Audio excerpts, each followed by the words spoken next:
Welcome back. Pregame.tv breaking down the other national semifinal. We have Louisville against Wichita State. I'm Steve Fezzik here with Vegas Runner, and I got to do a reference to one of my favorite movies before we start here, Risky Business. One of the best. When he's interviewing with the representative from Princeton, the Princeton rep says, let me see here, vice president of the Spanish club.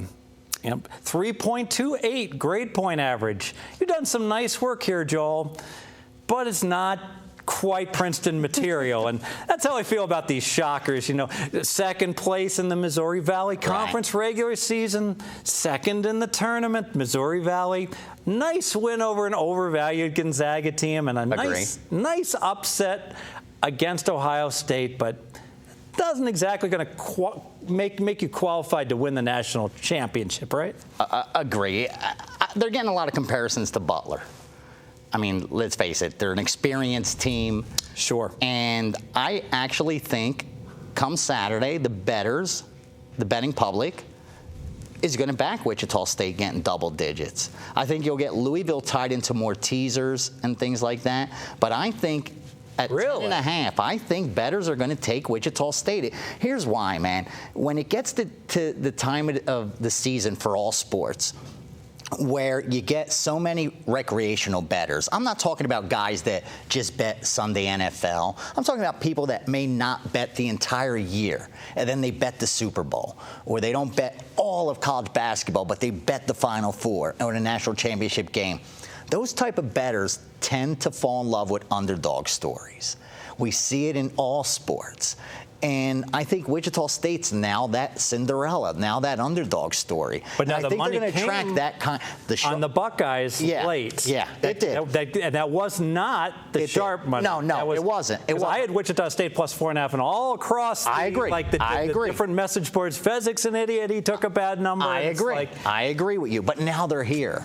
You know what I mean? And until they get there, no one believes. Now that they're in the Final Four, I think people are embracing that story. But this Louisville has just been a juggernaut. I know they just 2 covers by a basket in both the games. What are they now, like 13-2 since that Notre Dame 5 overtime loss everyone in the country saw and didn't do anything on that Saturday night but watch the Irish play their games. Agree. And I don't know. We'll have to have dinner on that. I will bet you it closes north of 10.5 at our locals casino here, the Orleans, at the Coast Casino. All right, dinner. You win 10.5. All right. Okay? Dinner. I'll take that. I do think the sharp money is going to like Louisville. If you win, get in line, by the way.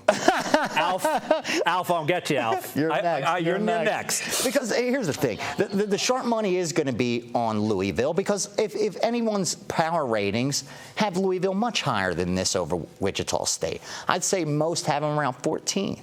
You know, mine do, and they're mostly comparable with what a lot of the guys I respect do. And the thing is, you have to adjust as though the tournament goes on, and momentum means so much. Right now, Wichita State's hot. It's not a team, though, that I'll be looking to back. Instead, I'm going to look at a total. And I think both teams were getting some line value because they scored a lot throughout this tournament. I mean, you have Wichita State that put up 73, 76, 72, 70. Can't miss from 3. Exactly. You have Louisville that put up 79, 82, 77, 85. But now all of a sudden, they're playing each other. And I always say styles make fights. And it's the same thing with sports, with all sports. Stylistically, you're looking at 2 very good defenses. Number 1 in defensive efficiency with Louisville. Number 23 with Wichita State. And some will say, who's Wichita State? Well, I'm going to tell you, Wichita State had the 51st toughest schedule in all college basketball. Non-conference schedule, 29th toughest. So here's a team that's played a lot of good opponents, and their maturity, meaning you got a lot of upperclassmen. Both teams only have 1 freshman on their roster. So these are 2 experienced teams. They also go deep in their bench, 8 deep and 9 deep. So you're going to have fresh guys in all the time.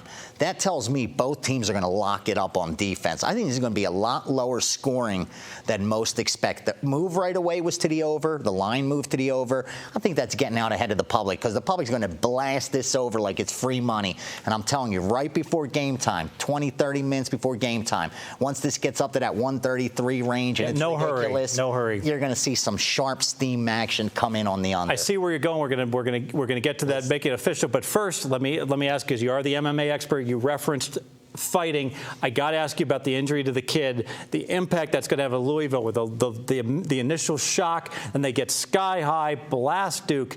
I think that the fact that he's from Atlanta is huge for Louisville. Master motivator, Patino. It's like that. It's almost like, I don't want to make light of a tragedy, but it's like win one for the dead kid. If I knew that, I'd unloaded on Louisville's second half, even though I had Duke for the game, because what I heard afterwards was Patino. Motivational speech. Straight up put those kids inside the locker room and said, we need to bring him home. And you just never know. We need to get this to Atlanta. You never know how a team's going to react and whether they're going to be down or He said the perfect things. This kid's from Atlanta. We win this game. We bring him home. Right. That's all he kept saying. And if I knew that, I would have unloaded on them in the second half because they're a good team. If you say that always easier after the fact. If you say to an awful team, who cares how motivated they are? But you get kids that are, best athletes out there in college basketball, and you get them motivated to play hard, that's what you want. Got the very best team in the best situation. Exactly. But I like where you're going before. Let's go ahead and make it official and just be sure to let everyone know. Not one we have to rush out to bet now. No. Wichita State, Louisville, no rush on betting this game under. Let the betting public line up and bet this one over. They're going to look at the first, second round game. They're going to look at the Sweet 16. They're going to look at the Elite Eight, and they're going to see both these teams lit up the scoreboard. Now, all of a sudden, though, they're playing each other, and both have phenomenal defenses. We already know Louisville has the best defense in all college basketball as far as efficiency goes. Well, the Shockers aren't far behind at number 23. So look for both teams to D it up. They're mature, they're deep, so they'll be fresh through the entire game. And remember, Wichita State's going to have a size advantage in this one. They may not have the athletes to run with Syracuse, but they have the height to really cause problems. So they're going to slow this game down and try to use their big men. And Boeheim's going to get the advantage when it comes. Patino's going to get the advantage as far as foul calls. So those big men won't get their foul calls inside like they would have if it wasn't Patino on that side. One thing, and I hate to talk about women's basketball because then the dials just. Everybody's just like, oh, hold on. But Baylor, I noticed how they got rooked on a couple calls at the end against Louisville. One of the biggest upsets, 75-1. And I was thinking to myself, if that happened in the men's tournament, forget about it. Duke or Louisville, that ref would never work another. Not even high school out here. Not even high school out have to go to Canada. No doubt about it. Here, he'd be doing CYO ball. Amazing. Agree. Well, I'm looking forward to talking the finals with you next week. One thing I want to let people know, you're going to be talking about the finals. You'll be able to do that Monday. On Monday, we have at pregame. We're really excited about this. We have a new time slot, 1100 a.m. Right after Colin Coward. We come on in right after Colin. It's a local show. We got Scott Spreitzer, who is the best host of all time ever. And Agree. He's hosting Monday through Friday. Scott's just got fantastic insights in all sports, really breaks down all the matchups. VR is going to be a regular staple to that every Monday. He will be on Tuesday. I will be every Tuesday. I'm sure we have the good Andy Isco. He's on Wednesday. Marco Thursday. Marco Chuck Edel Friday. Thursday. Chuck Edel. That's an all-star lineup. You know the lineup. That's a starting five. It is a wrecking crew. You go ahead, tune in there. If you don't like it, I will personally buy you dinner. But after Alf and me. But Alf, you're next. I'll get you, baby. I'll get you. Check back with us, pregame.tv.